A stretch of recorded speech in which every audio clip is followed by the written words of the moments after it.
The following podcast is being brought to you by the Defy Life Podcast Network. But when you are a guard and you can pull up from 30, there is very little that can be done with you. And that is the case with Stephen Curry. He don't need help. He don't need screens. He can create his own shot off the dribble. Yeah. Ooh. Coach put me in the game. I can hit the shot from half court. MVP of all sports. Coach put me in the game. You know I'm the truth on the field. Pad up. Competition know the deal. Coach put me in the game. Woo. Yeah. Coach put me in the game. Coach put me in the game. Welcome to the Coach Staley, Coach English Show. Ghoulish gang. Coach put me in the game.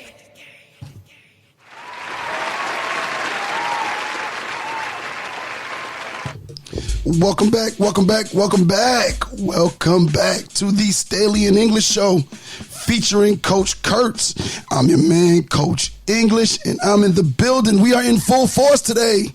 Coach Staley and Coach Kurtz. We are back at 100 for the first time in the last couple of months. Coach Staley, how does it feel to be back at 100? Oh man, it feels great to have everyone back on the show. We know Micah is going through this brand new element of his life called fatherhood. So he's been man, just going through elements that I guess he couldn't even imagine. So we're really glad to have everyone back on, and looking forward to a great show. How things been going with you? Man, it's been dope, man. Just got off the road. You know how the AAU universe works. Went down to the Phenom Summer Havoc. Team went 6-1. Average point margin of victory was 16. So games weren't exactly easy, but the team played well.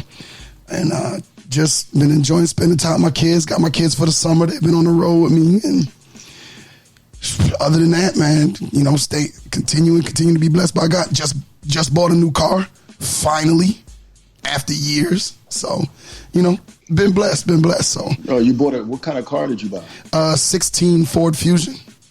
It's actually I got a pretty good deal on it. So it's really low miles and payments are right within my range. So it's really, really cool, man. And I actually like the car. So I think that you should, if you're going to pay for something, let it be something that you like. So I actually like it. So you seem like a Fusion guy, though. Here we go. No, I'm just saying, you seem like one of those guys that would ride around in a Ford Fusion. You seem like that. See, Josh, we're not going to do this today. I've been feeling really good about my car.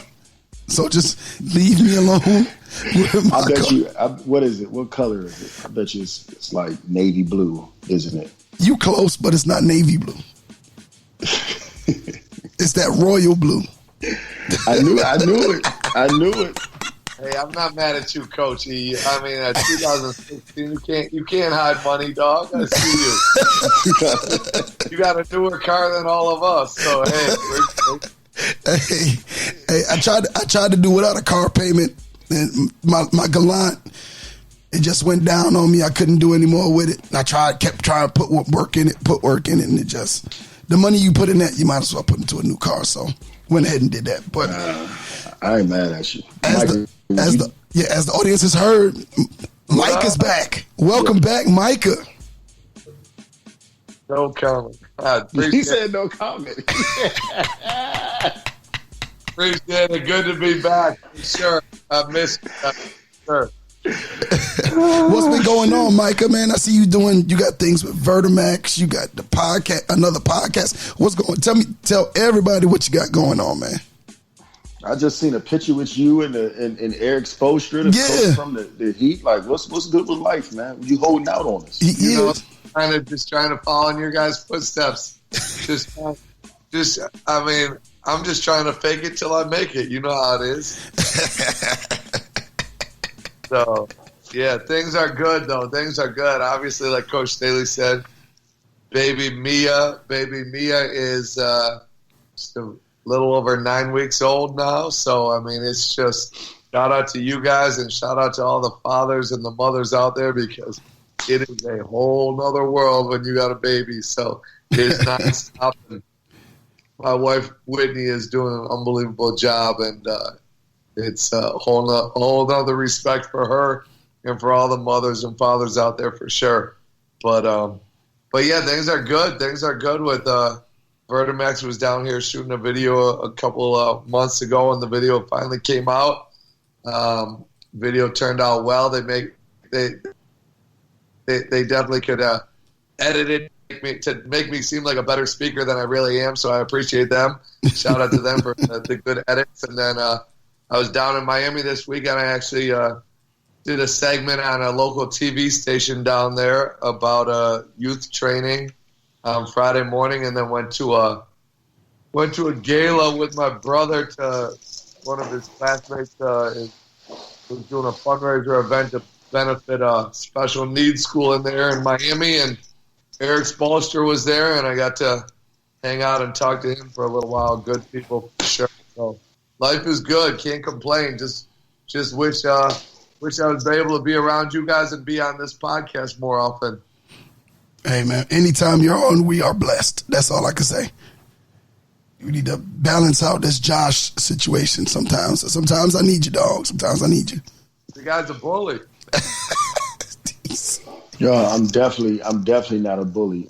All I asked you was, would you drive a royal blue Fusion? See, now, you said, listeners, listen. I want the listeners to understand. Over time, this story is going to change over the next couple of episodes. I just want to say, I'm going to come back to this. I'm going to reference what I said, because it's going to change into the next thing you know, I'm driving a pink something somewhere doing Pilates or something. I know it's going to change. Nah. I know you got a workout mat in your trunk, and you probably pull over on the side of the road. And Coach E, you know Josh too well, because I could see that in that episode he's going to be like, so Coach E, tell us about that yellow Volkswagen buggy you're driving. Yeah. I think it's tight, dog. I think it's tight. Keep going. Keep on. Look, 2016. It's newer, like Micah said. It's newer than what I got. But y'all have put all the pressure on me. But Micah clearly said he had no comment on whether he would drive a Fusion or not. I mean, that's cool though. Like I bet you it's great on gas. Probably like got the dad view from it. So hey, man. Anyway, good. We let's move on. Now let's move on to some current events. Let's get started. All right, so there was an abundance of moves in the NBA free agency. Which free agency or trade move did you like the most? And we'll start with you, Josh. All right, so obviously being a big-time LeBron fan, as I had to so eloquently defend him on this show, I'm not going to say who I was arguing with, but I really like what the Lakers did. I mean, all of the moves have been pretty exciting. This has probably been the most exciting overall free agency we've seen in a while, with like so many moves, like 3+ blockbuster trades. So, but I really like what the Lakers did. I didn't really want them to go after a third like superstar, like a Kawhi, even though they did.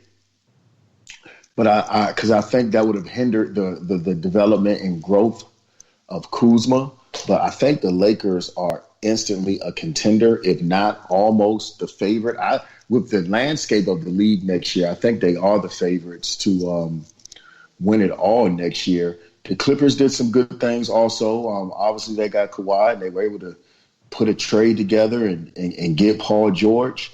I think that they have potential to have a really good team, but at the end of the day, they still are the Clippers. So they're going to have to prove to me that, that they can do more than what the Clippers usually do, which is pretty much underwhelm me by the time playoff time comes around. But we will see. Now you got Westbrook. in Houston. Now, everyone's screaming that Houston is more dangerous now because Westbrook is better than Chris Paul. I concur. He's bigger, he's stronger, he's faster, he's younger. And but I was already intrigued to see how Paul and James Harden was going to work. But now I am very, very intrigued to see how 2 out of the last 3 MVPs, and 2 of those guys, James Harden and Russell Westbrook, are very, very, very, and a couple of more varies, ball dominant guards. They're extremely ball dominant. So I want to see how that's going to work. I know everyone's saying, it's going to be great, but I know Westbrook isn't going to be a spot up shooter, and I don't see James Harden doing this such, even though he's an exceptional shooter. So if I had to rank the moves, I would say the Lakers, Clippers, Houston. Believe it or not, I put the Celtics before Brooklyn simply because KD isn't going to be playing yet. So that's my ranking of the free agents. I really like what teams have done. I think the Celtics are going to be dangerous. The Miami Heat is one player away. The 76ers made some decent moves, but again, I don't think they really changed their landscape a whole lot. But what do you think, Micah? What were some of your favorite moves? Yeah, I'm with you. I mean, I love the Lakers lineup right now. There's still people are saying, they're still a couple players away. I mean, if I'm looking at their lineup right now, I mean, on paper, I think they are the favorites for sure to come out of the West. And people, what is?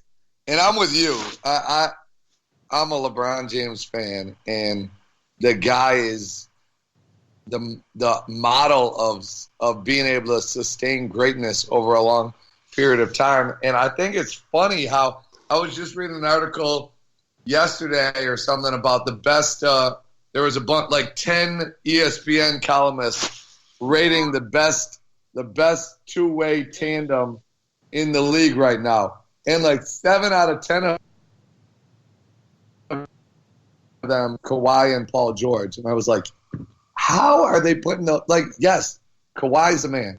Paul George is a great player. But there's no way those 2 guys are better than LeBron and Anthony Davis. And another guy was like, I got right now as the top players in the NBA, he's like, I got Anthony Davis ranked number 5 and LeBron James ranked number 6. And I'm like, are you kidding me? Are you kidding me? He was injured a little bit this past year, and all of a sudden people forget he's been the top 1 or 2 player for the past 10 years in the NBA. He's not. He is no way, with Kevin Durant out right now, there's no way he's less than a top 3 player in the NBA. And it's just funny that just because he didn't make the playoffs and he wasn't in the spotlight for these past couple months in the playoffs, people forget who LeBron James is. And so that lineup with LeBron and AD, and like you said, Coach Staley, by them not getting Kawhi, I mean, if they had signed Kawhi, they would have had to get every player to fill up a league minimum spot. They were able to pick up. Right. They were able to pick, obviously, like you said, Kuzma being able to play. They're able to get DeMarcus Cousins. DeMarcus Cousins.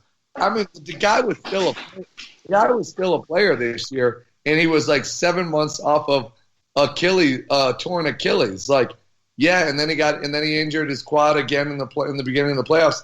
Like, that guy was a supermax player 2 years ago. That guy was an All-NBA player 2 years ago. He's going to be better than he was last year. DeMarcus Cousins is a huge pickup for the Lakers. Danny Green being able to spot up and shoot. I mean, I got to give a shout out to my guy Quinn Cook. Big pick, great backup, great teammate, great locker room guy that they're going to have. Rajon Rondo was playing well until he got hurt last year. He's still got a lot of game left. I mean, the Lakers, I love that team. I love that team right now. So I'm excited to see. I think for sure they were the best moves for sure. Obviously, Kawhi and Paul George, great moves. It'll be interesting to see how that plays out. Where the Clippers basically gave away their entire future to the Thunder to try and win. Right? Interesting. I mean, I like the Thunder's. I mean, that's gonna be exciting. I mean, what do they got?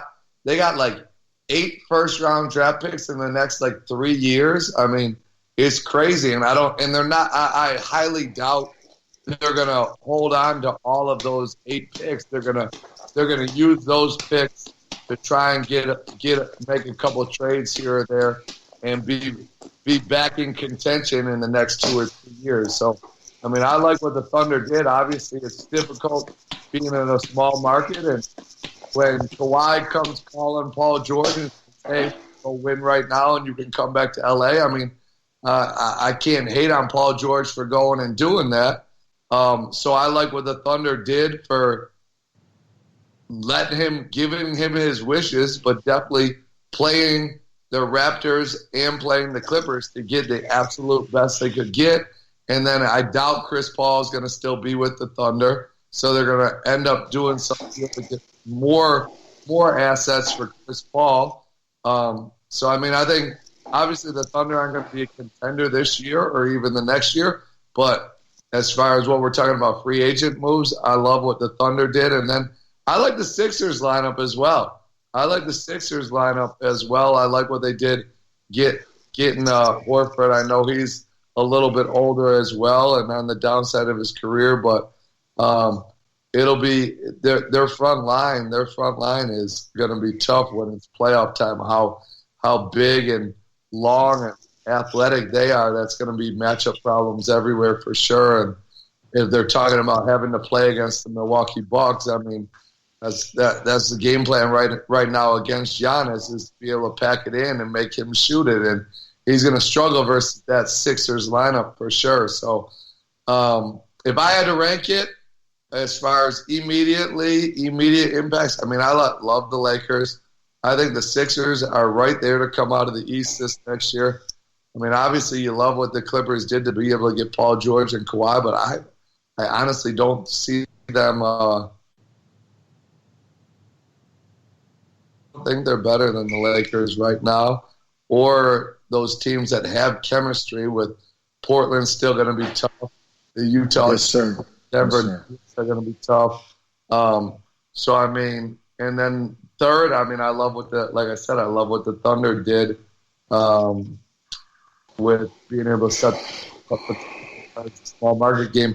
And I love Russell Westbrook. I'm one of his biggest fans, but I don't know what the Rockets are doing. I don't know how. I don't see that working. I mean, Westbrook is a stud, but I mean he shot it like 25% from 3 last year. So it's going to have to be Westbrook, ball dominant, running the pick and roll, and turning James Harden into a spot up shooter. And James Harden, like we all know, is one of the greatest offensive players of all time. But I don't know if you can win with just that, where he hasn't won with just. I mean, and Westbrook, when the ball's not in his hands, he might even be less of a threat than Harden. I mean, he just hangs out, and then he really can't shoot it. Even though I love his game and I love his competitiveness, so I don't think the Rockets really helped themselves besides getting rid of the Chris Paul contract, but they picked up Westbrook's. Yeah, which is nuts. And before, Coach E, before you go, I want to make a couple of points. I'm going to tell you why I like Boston. I do agree with you, Micah. The 76ers lineup is big, it is imposing, it is dangerous. But I want y'all to think about this. This is going to be the first time since Kyrie has left, so basically the last 2 years, because there was problems. People don't like to say that the Celtics didn't have internal problems, but they're going to be able to be coached all the way through. Outside of Kemba, they can start a lineup with everyone that's basically 6'8" or taller, 6'7" or taller, and can ultimately switch on everything. And you can have a guy like Hayward, Brown, and Tatum that are all ball skilled, but not so ball dominant, and be able to create vicious mismatches with 4-5 ball screens, 5-4 ball screens. So I think, and with their ability to coach, I think Boston is going to be dangerous. Ultimately, Philly is going to be a little favored. Milwaukee's going to be a little favored just from what they did. I think losing Brogdon is going to really hurt the Bucks unless they can get someone to fill that role. But I think they're going to be dangerous. I think the Pacers are going to be dangerous. So I will say this: parity is surely back in the NBA. It is surely back. I like what you said. I love Kemba Walker. I love. Yeah. Yes. I'm sorry, but I would take Kemba over Kyrie any day. Yeah. He's better for the locker room. He's better for the morale of the team. I like it. Kyrie's obviously highly skilled, but as coaches, we all know sometimes the skill can poison the will. And when you have that, the will of your team is not going to be as strong as it possibly can be. And that's what happened to the Celtics. But I'm excited to see how skilled and defensively strong the Celtics could be. They're not going to be as big inside. They're probably going to have to find a utility big that can bang, rebound, rim run, and catch alleys. Hopefully they can find someone, because losing Al Horford is going to be big. But with those guys on the floor, with Kemba, Brown, Tatum, and Gordon, Hayward all on the floor, that's going to be dangerous, because not can all of them beat you off the bounce. All of them are legitimate three-point shooters. So you have 4 legitimate three-point shooters on the floor that can also beat you with ball skills, who don't mind giving the ball up. I think that's going to be very exciting. And last, I'm gonna tell you what, the Lakers and a lot of people, like you said, Micah, how do you forget about LeBron? When he was healthy, the Lakers were in 3rd in the West. I want you to think about this. They were 3rd in the West before he got hurt. He got hurt, and ultimately they fell out of the playoff hunt. He tried to come back and help them, but he couldn't close the gap. So, boom, he shut it down for the rest of the season. But can you imagine what the ball screens are going to look like between Anthony Davis and LeBron? Like, what are you going to take away? Okay, we're not going to give him the jump shot. Anthony Davis can roll to the basket. Then you got guys like Kuzma and Green that is spotting up, shooting. You still got Caldwell Pope. You got that. Cook.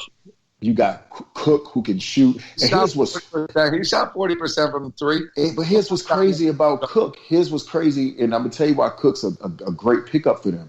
He's great for the locker room.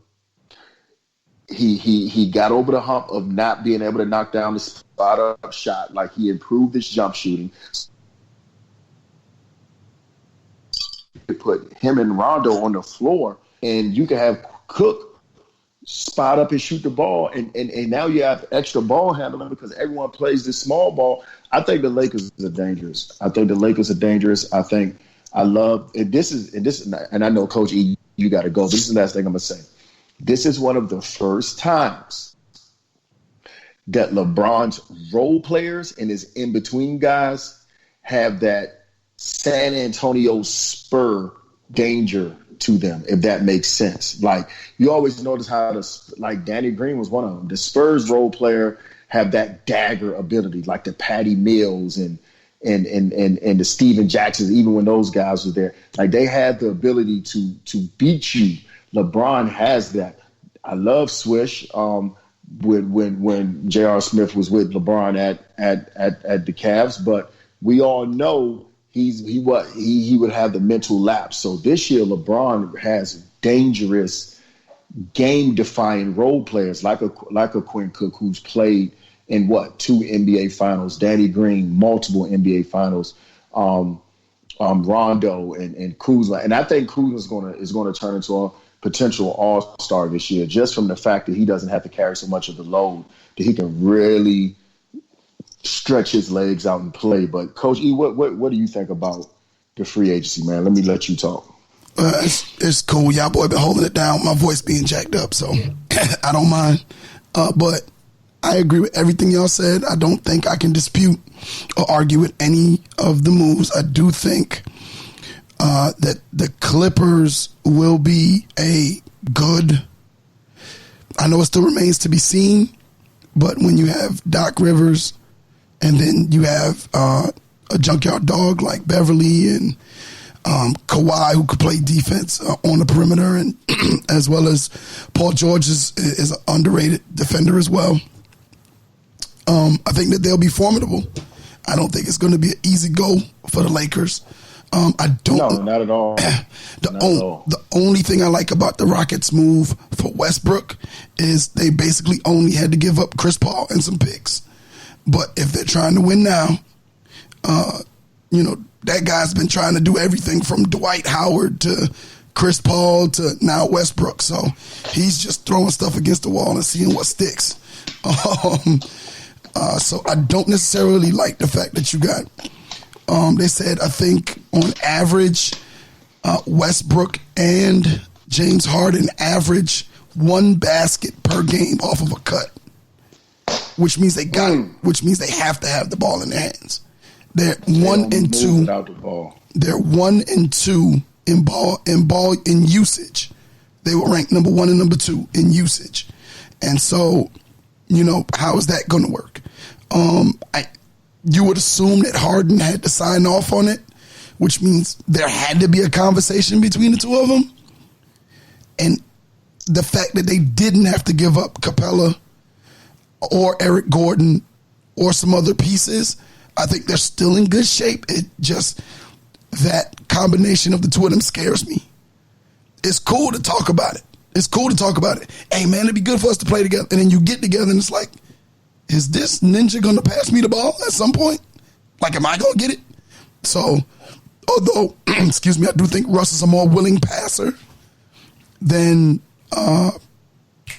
James Harden. But I just don't know. It might be somebody equated it to oil and gasoline, putting the both of them together. They're both flammable, so it could blow up at any point.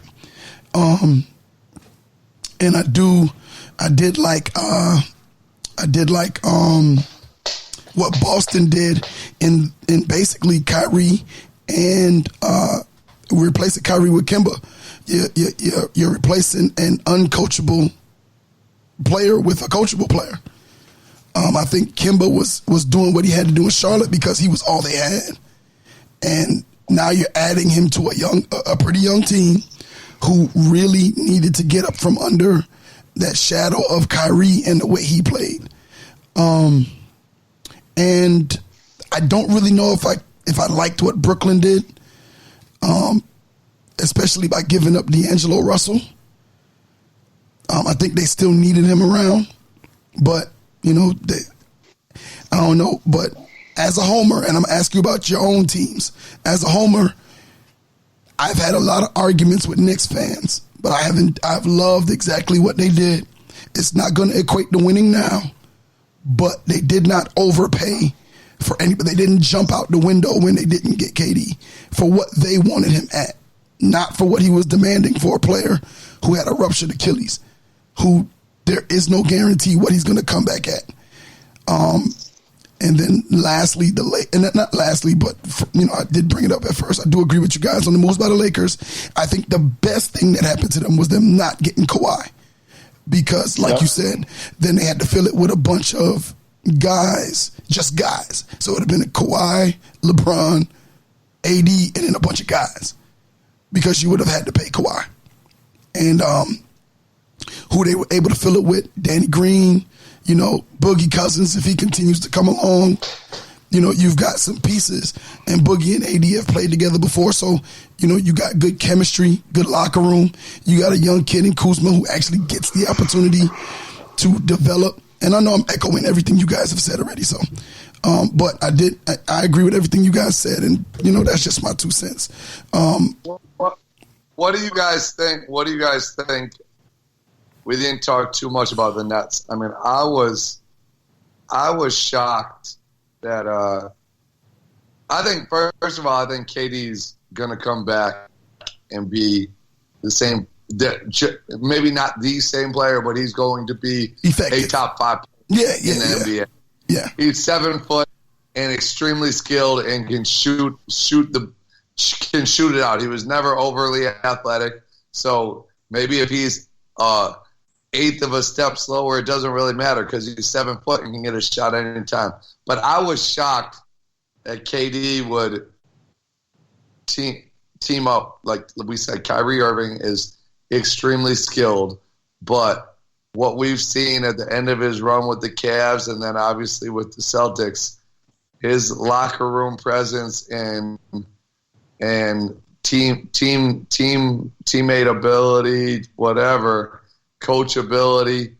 It looks like from the outside looking in, it leaves a lot to be desired.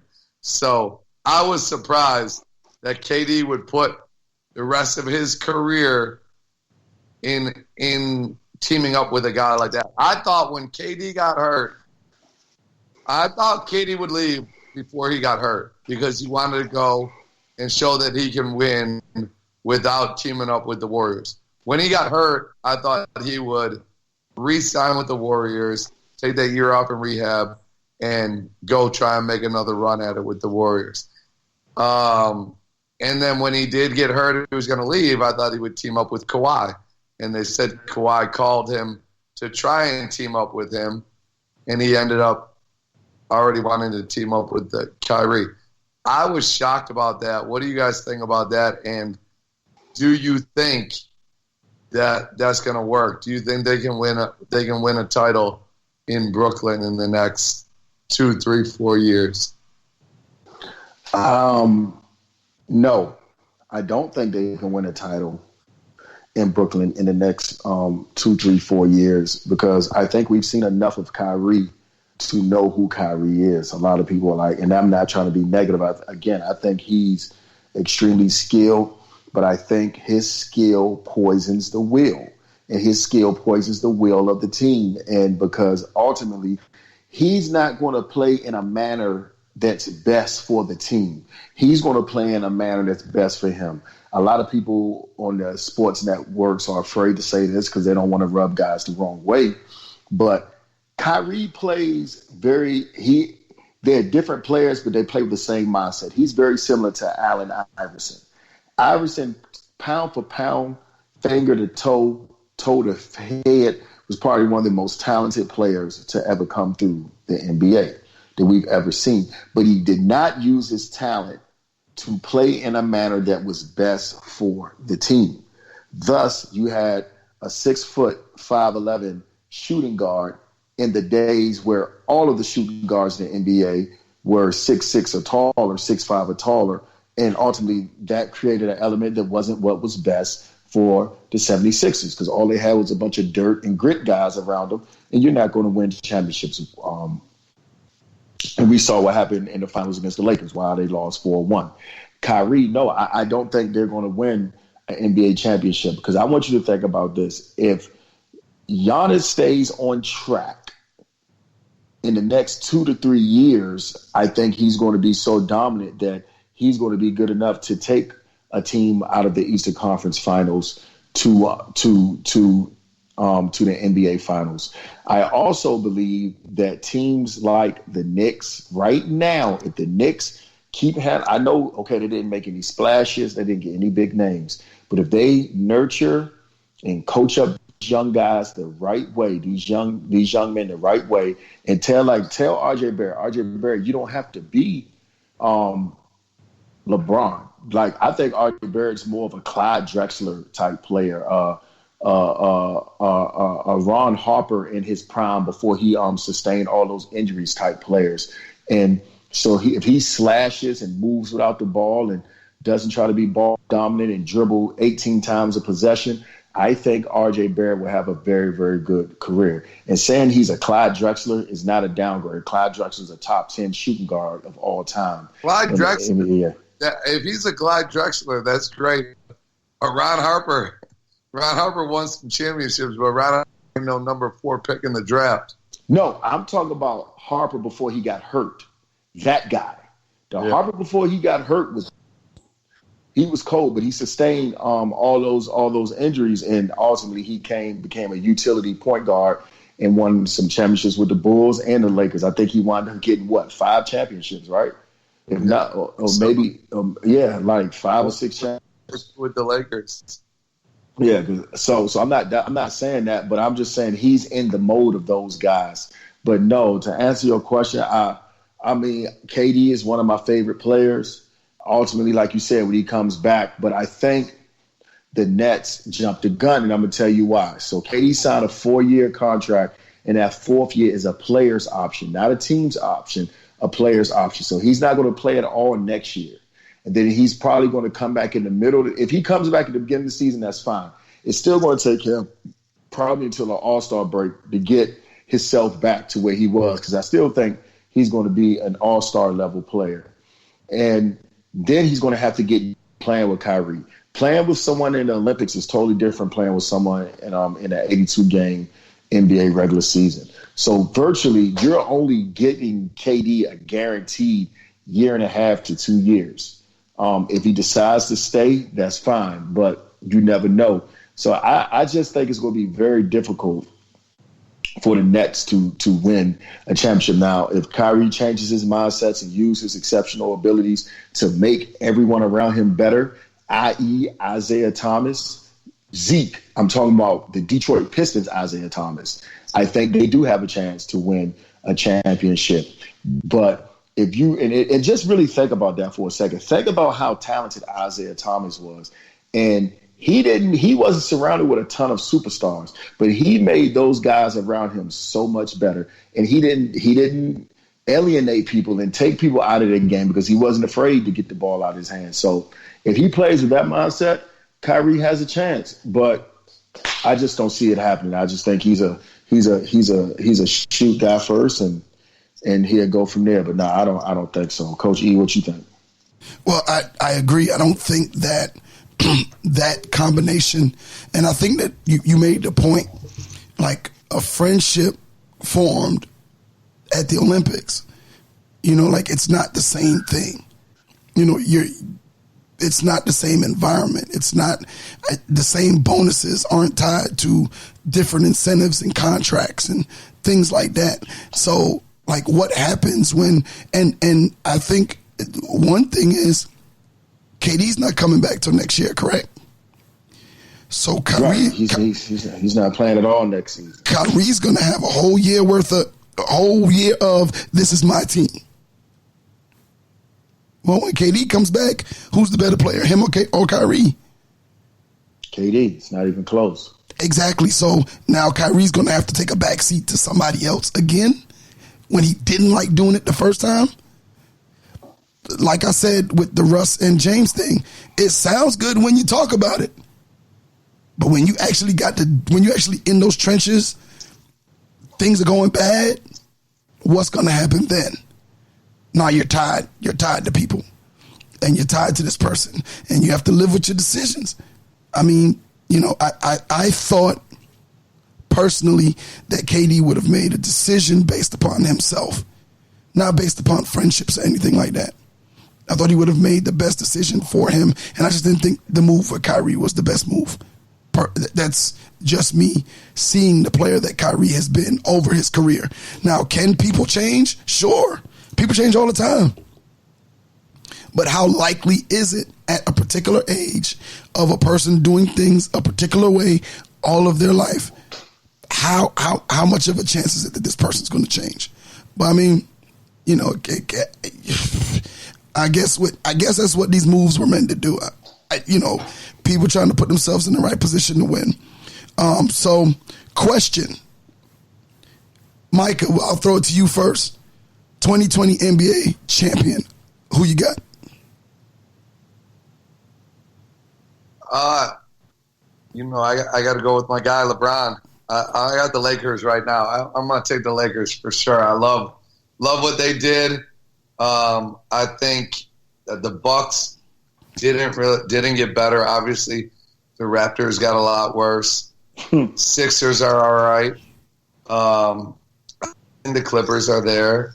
I still don't think the Trailblazers and Jazz and Nuggets are solid teams, but I don't think they have that star power and that depth and that just people that have been there and can do it like LeBron obviously has done it. I'm going LeBron. I'm going the Lakers. I love what they did, and I'll always root for LeBron. Josh, what you got? My pick's the Lakers also. I think the Lakers have a chance to win it all, so I'm picking them to win it all. My pick to come out the East is going to be the Celtics. I'm going to stick with the Celtics. A lot of people think that they're rolled over, but remember, this is the same young core that was one game away from beating LeBron to go to the finals. Yeah. So I'm gonna stick with the Celtics coming out the East, but I think it's gonna be an old school EA Sports Sega Genesis Lakers versus Celtics. NBA Finals, and I think the Lakers are gonna come out on top. Yeah, I got the Sixers coming out of the East. The Sixers. I mean, that's a strong pick. And I love Giannis. I love the Bucks. I love Giannis. Oh, I think they're Brogdon. going to win one. Brogdon was They're a hit, going to though. win actually with Giannis, but I just think the Sixers match up so well with.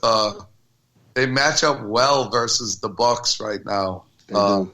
Until Giannis really develops that jumper, and also the Bucks can develop more of a team that can really shoot it, put some more shooters around Giannis. I think the Sixers right now are going to give them a lot of problems. But I like the Celtics, and I like Brad Stevens for sure. But what's scary to me is I thought it was going to be last year, but is this the year that Ben Simmons turns the corner and turns into a dominant NBA player? I don't think so. And, I don't think so. I love that you brought that up because I wanted to say that. Simmons just signed a $170 million contract extension. He's a point guard, a two guard, a guard, whatever you want to call him, and he has never made a three-pointer in his NBA career. Is that unbelievable or what?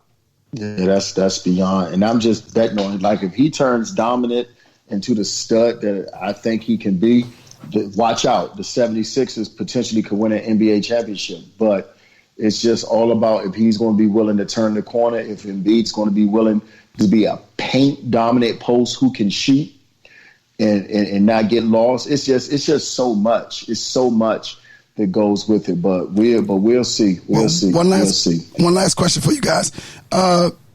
Chris Paul he's got apparently OKC's not going to keep him.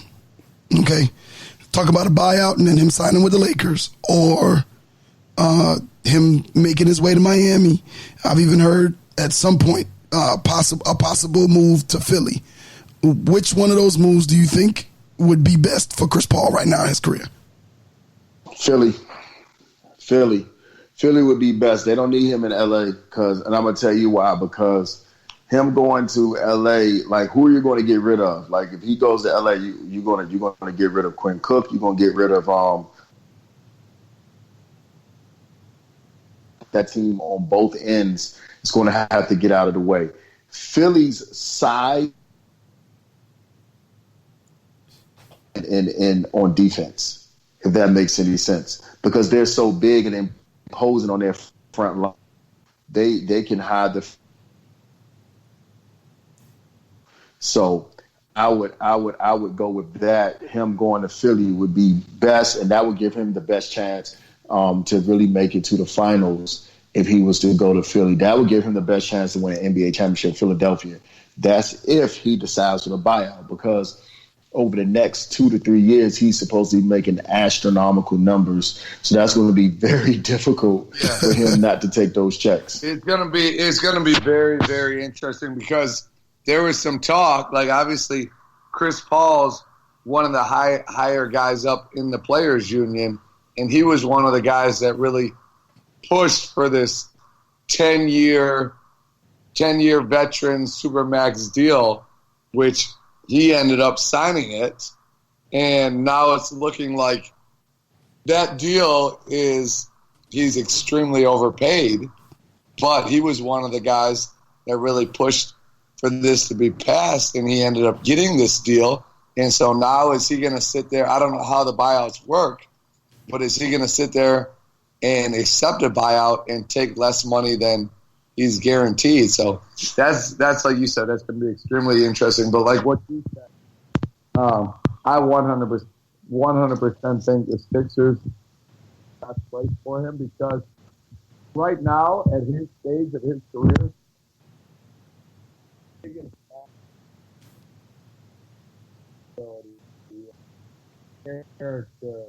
Hey, Micah. Got a little muffled there, Micah. Yes, can you hear me? Yeah, we can hear you now. Yeah, I mean, I think the biggest asset he has in his career right now is his leadership ability and his locker room ability. And the Sixers are a young team right now, still a young team. And I think he can help them the best. And like what Coach Staley said, he don't really fit in with the Lakers. I'm sure he'd love to go to LA and play with LeBron, but that's not the best fit for sure. And then Miami, he can go there and be an impact player, but that's not going to put them in contention to win it for sure. No, not at all. Not at all. I do think he'll put Philly over the top if he were to go there. But fellas, I think we've talked all our time up. Do we want to get into the topic, or we want to save it for next week? I mean, I know we were going to talk about why aren't basketball coaches at the high school level as willing to exchange film like football coaches. I guess we could hold that for the next show. I mean, I think we made some great points, and it was pretty interesting to hear everyone's point of view, and we can just hold that for the next show and go from there. Yeah, okay, we'll do that. So we'll start with Micah. Your shout outs. Yeah, obviously, shout out to you guys. Awesome to be on.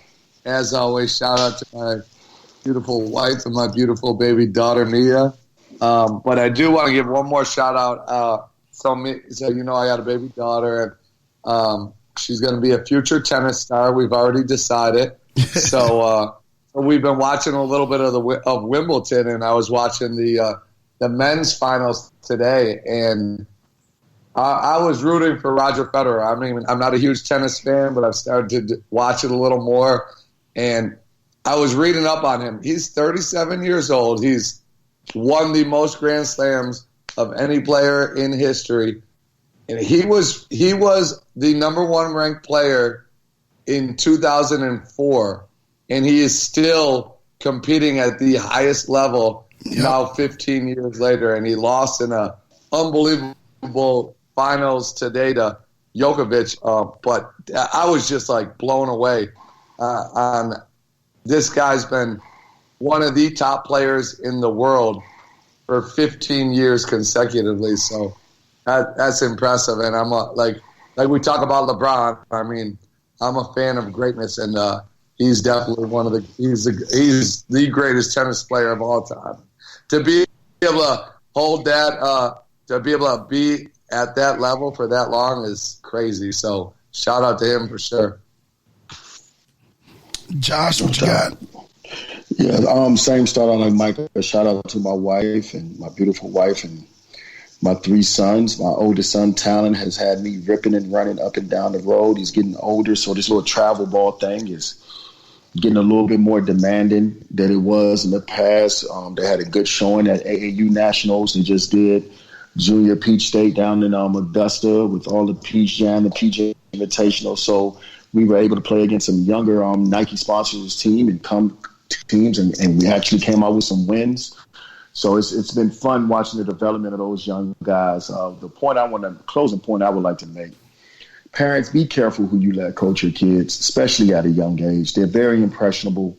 They're very easy to be molded. So you have to make sure you got people that actually care about the total well-being of your child, not someone that's just trying to coach basketball or look for a quick fix or a break for themselves. So be extremely careful with that. And that's what I got, man. Shout out to our listeners. Had a guy walk up to me and Coach English the other day and kind of gave me goosebumps. He's like, man, I'm a real fan of the show, and talked about how he couldn't wait to see Coach English riding his Ford Fusion one day. And so it was really cool to have that. So shout out to all the listeners. We're gonna keep trying to give y'all a good product that not only can be entertaining to listen to, but hopefully spark your interest and help you out. And that's what I got. Coach E, what you got? Yeah, man. Shouts out to my kids, man. They've been riding the road with me all summer. So shouts out to them. They finally get to rest this week. We don't have nothing on the slate, so I know they're going to enjoy that. Shouts out to my boys up with Stars PD 16U. They did a great job this weekend. Couple kids got some interest, so definitely happy for that. And definitely thankful for the listeners.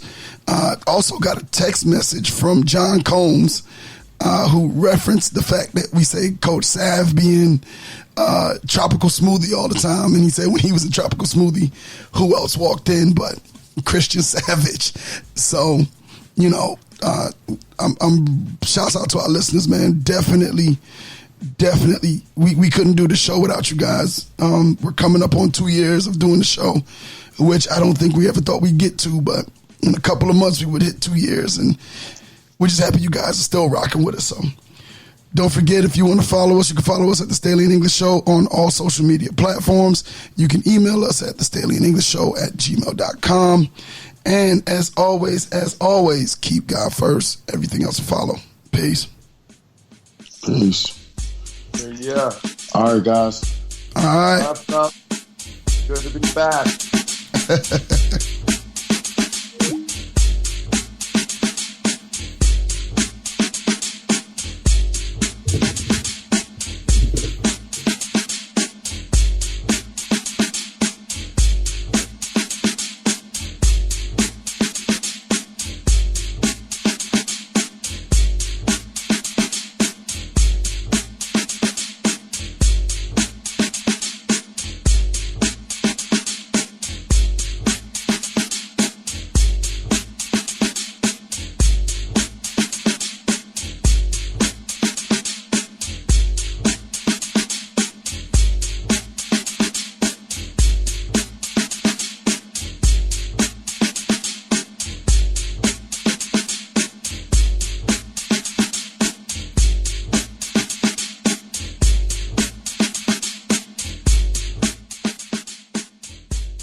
Hey, Siri.